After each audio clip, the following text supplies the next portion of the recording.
गोर लगै छी। हम मिथिला फ्लेवर में पूनम मल्लिक आस के एकटा बेटा लगन सुनाबऽ जा रहल छी।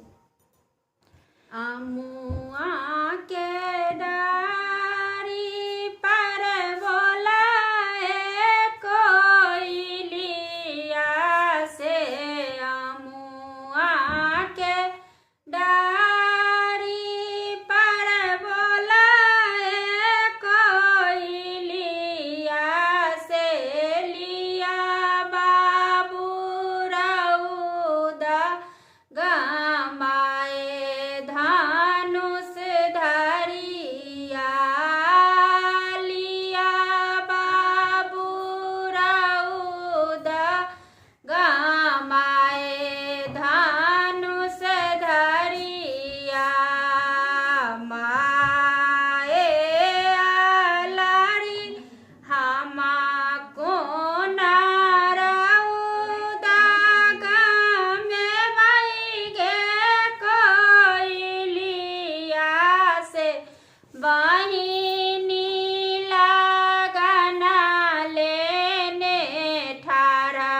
धनुष धरिया, बहिनी लगना लेने